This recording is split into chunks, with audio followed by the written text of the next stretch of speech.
What's with your boy for another reaction? And in today's video, we have The Future of Gucci is Here by Dolo Jeans. Dose Jeans. Bro, I seen Kai was at the Gucci show, net spin and fake mink. Kai, hold on. I gotta show y'all Kai fit money.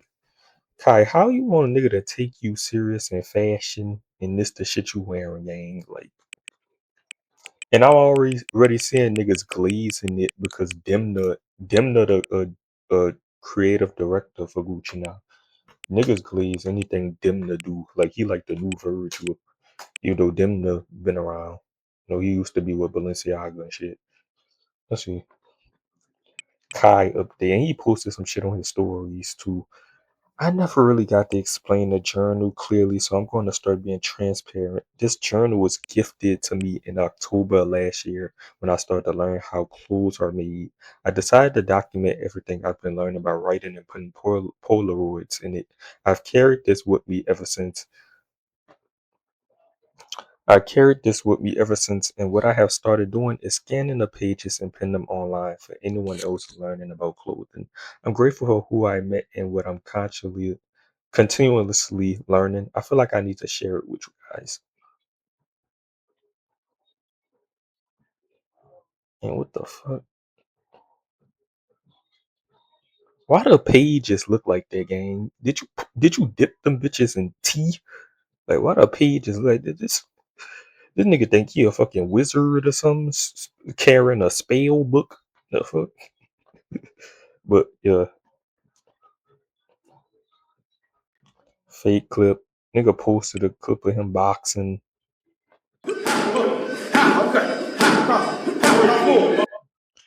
Aiden, Jake Paul said he was down to give Aiden and Kai 30 million to box each other. Kai, you ready to take that challenge? I got Kai beating the fuck out of Aiden. I ain't gonna lie. Let's see. Richard Stark, the owner of Chrome Hearts, put the cross on Kai's Vivette journal. But that's all right.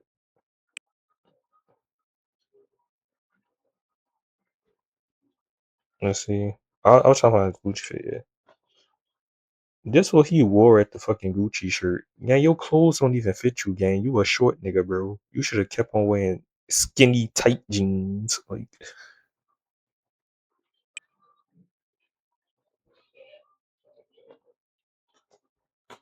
let's see.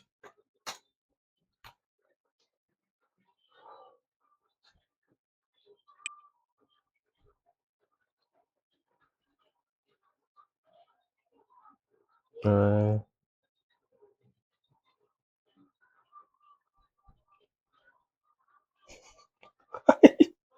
bro, this the picture I was talking about. Gang, what the fuck, gang? Bro, you look goofy as hell. But your pants don't even fit you, gang. Then what are them shoes? Nigga wearing casket shoes. Like, what, gang. My nigga, clothes don't even fit, gang. What size is you getting, my nigga? And I want to show y'all what he posted on Instagram. Is my Instagram on? My fucking Instagram on my Chrome tab. Fuck, fuck it. Fuck it. But listen to this video. So, Gucci Fall Winter Let me 26. see. I put this shit up on my phone.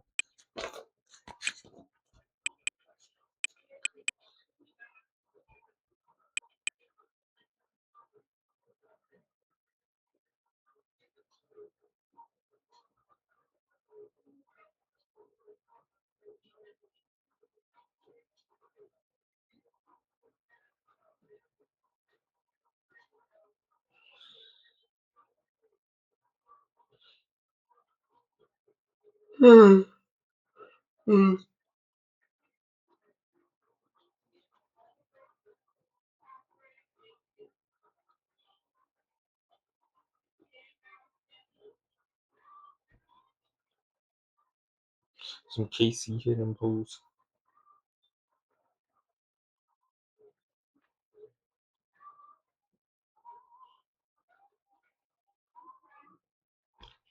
Look like this boy back on Kai's mind. Back on Kai's mind.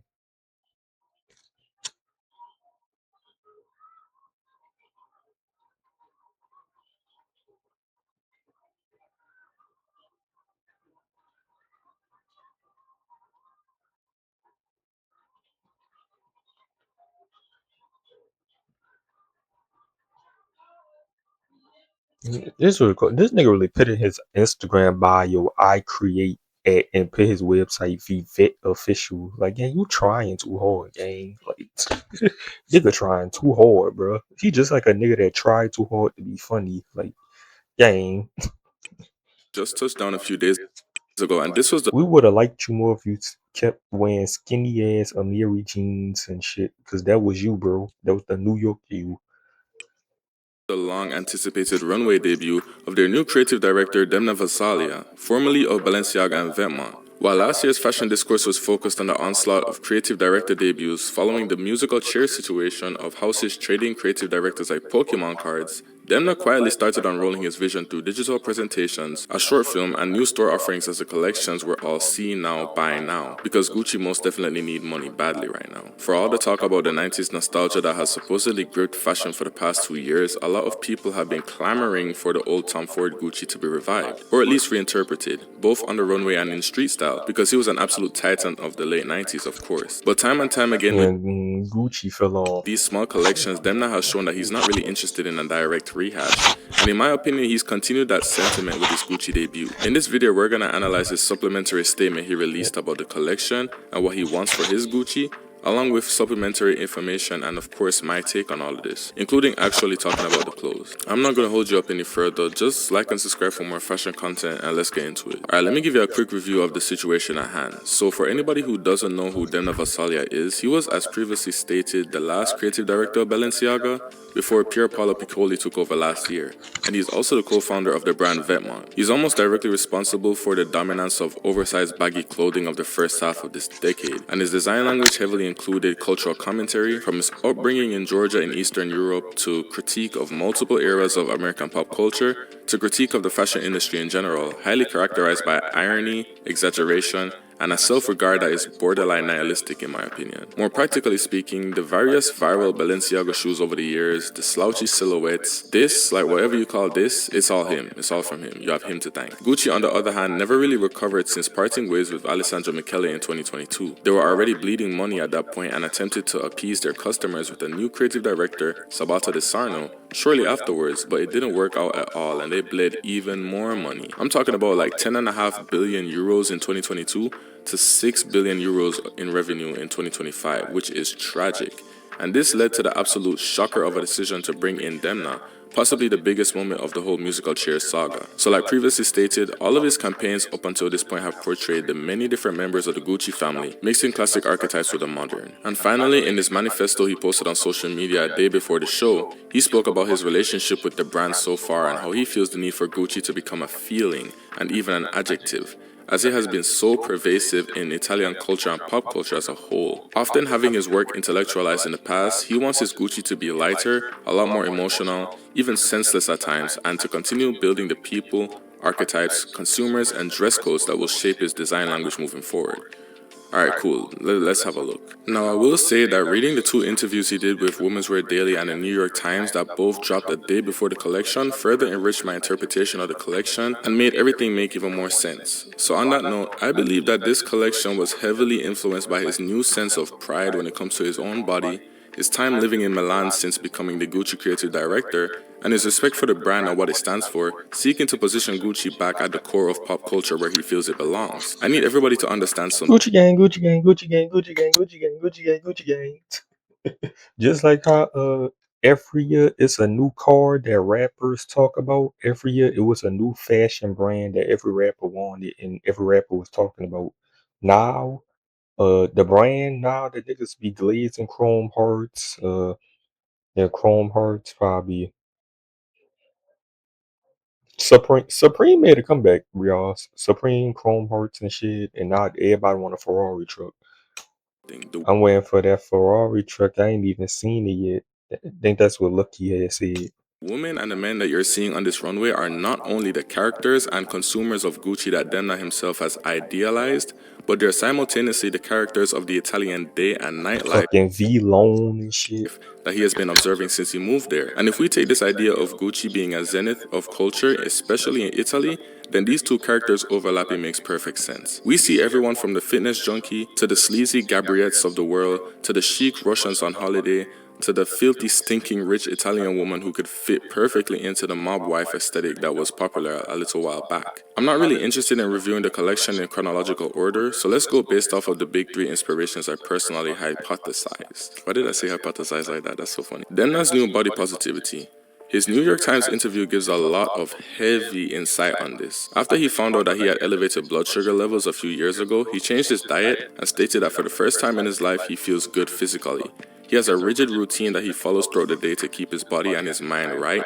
He hasn't had a drink in 7 years, and he explicitly stated that he's thinking body conscious, designing a narrower silhouette and attempting to make everything lighter and more comfortable. Some other things he said is that he used to think that the What the fuck happened to this nigga Netspin? Like, only way he could be I had a feeling this nigga Netspin was gonna go down this path.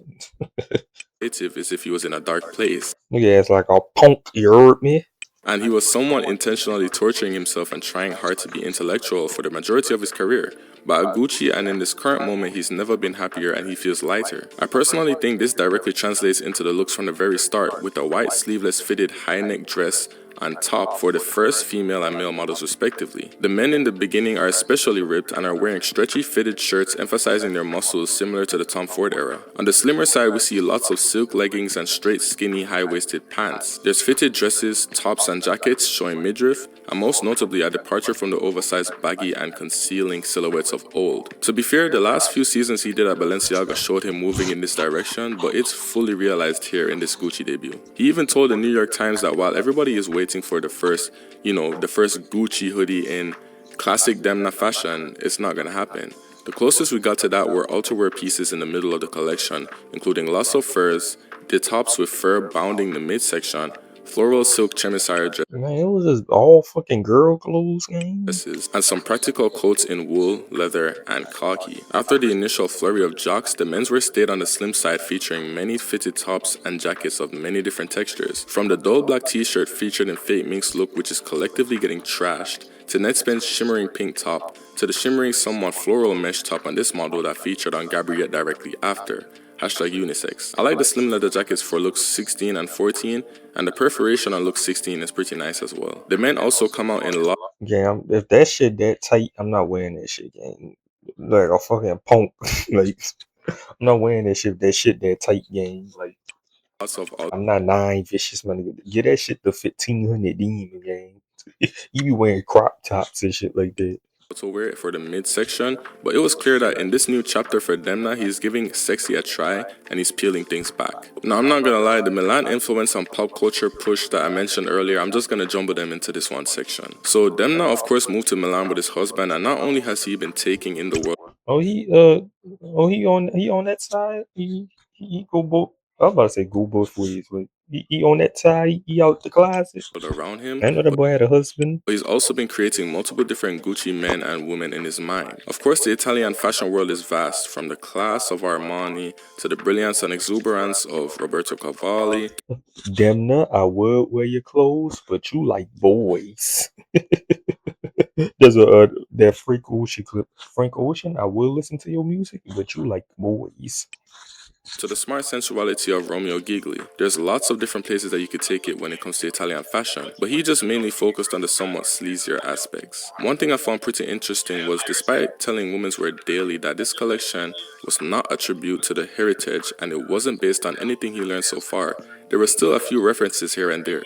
So we have horse bits on the pumps, horse bits on the bags, horse bits in the goddamn jewelry, a bamboo handle on the tote bag, Kate Moss having her G-string exposed, being a nod to that one G-string look in the 90s. The shirt pulled up over one shoulder. It wasn't totally ahistorical, right? Lots of people wanted to feel the Tom Ford Gucci again through whatever Demna was about to do, but he did quite literally the opposite. The collection was extremely modern and realistic. The people Demna sent down the runway are real people, real Gucci consumers, and they're not a tribute act, they're very modern. Tom Ford's Gucci had a certain aspiration to it that was both intentionally produced by Ford's vision and also produced by Singularity at the time of the late 90s. It was on a whole other level of desirable and sexy, and people had to have it. Demna's design style, on the other hand, has been referential to the modern day world around him to the point of borderline nihilism, because he doesn't have that dreamy, desirable, aspirational vision within him, which has caused mad boredom around the entire industry, because not only was it always the same thing at a certain point, but it wasn't giving most people a life to chase. It was giving them a life that they've been living in all along for an extra $2,000. This collection is no different, and I don't see the nostalgia that some people are already attaching to this collection personally. I think it couldn't have been any more current, considering his mission of transforming Gucci into a modern day powerhouse again in terms of culture. I didn't even feel the need to mention Fake Mink, Netspen, Alex Consani, Gabriette, Amelia Gray, Elon Musk's daughter for some reason, Emily Ratajkowski, What the fuck? and maybe some other hot names on models I didn't recognize in this collection about being modern. But yeah, like, he's including the stars of the moment. Like, he's really going for that space in the culture right now. Like, just look at Fate Mink's outfit. Does this not look like somebody you'd see anywhere outside right now? Literally, I literally wore a similar fit like this to work a few times, like a year and a half Boy, this you. It was like a punk. ago at my old job, but I'm not Fake Mink, of course, so whatever. The crossbodies, especially the men's shoes, like, it's certainly not vintage, is it? Any men these days look like some punks. Y'all look like some punks. I like the eyeshadow a lot, and I like the arm in the ear with the bag. Although I think the arm should have been a bit lower. It was looking kind of stiff most of the time, you know? Interestingly enough, I don't think there's a hero piece in this collection, but I don't think there has to be. One thing to note is that the bags are also pretty affordable compared to other prices that other huge luxury brands are charging for their bags. That's yeah, that's a good. Yeah, I get what he's saying because other brands be having this shit way expensive, way more expensive. 4,000, not that bad for a designer brand. You know what I'm saying? Louis, some of these bags be 10K, And 6K. most of Gucci's bags that you saw on the runway are up for sale already, of course. Like, they need that money now. Okay, at this point, I'm just going to talk about other stuff I think you'd like to know about that you might find interesting before I wrap things up. So the jewelry is all toned. Like, so far, the jewelry on the website is palladium toned brass and stuff like that. No surprise.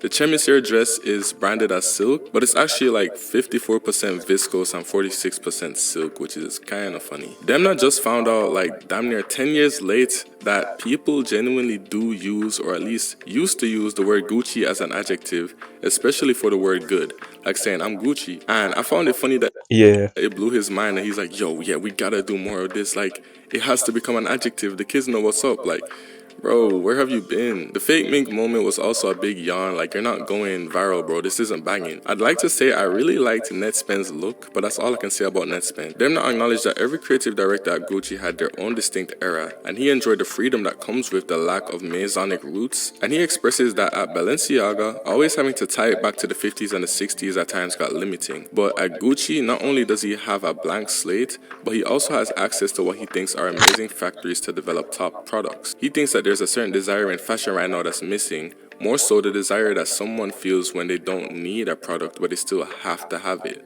And he would like to create that at Gucci, some sort of product FOMO. He described Gucci with adjectives like chaos, genius, love, and hate, and stated that everything that can be said about a person can also be said about Gucci.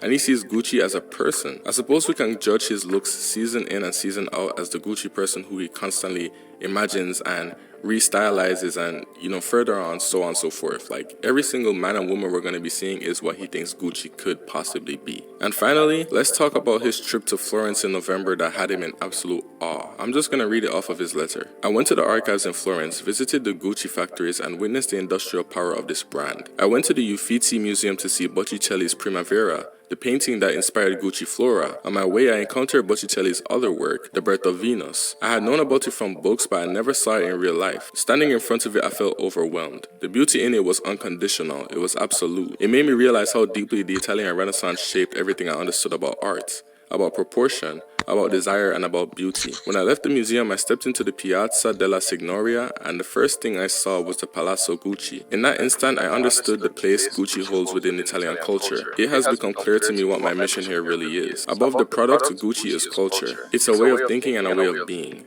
Gucci needs to become a feeling. Gucci needs to become an adjective. So somehow this sequence of art that he viewed really motivated him to turn Gucci back into a cultural powerhouse, because he feels like it's all connected, I guess. Okay, now to somewhat wrap things up, I already spoke a lot about the clothes throughout the video, but I think at the very least, It depends. Like, I gotta see more. Like, is this it's mad girl clothes? I'm really seeing boy shit. Like, his vision is singular, and that's a good place to start. I'd like to see him interpret sexiness through more fabrics and in more suggestive settings instead of the up down runway, you know what I mean?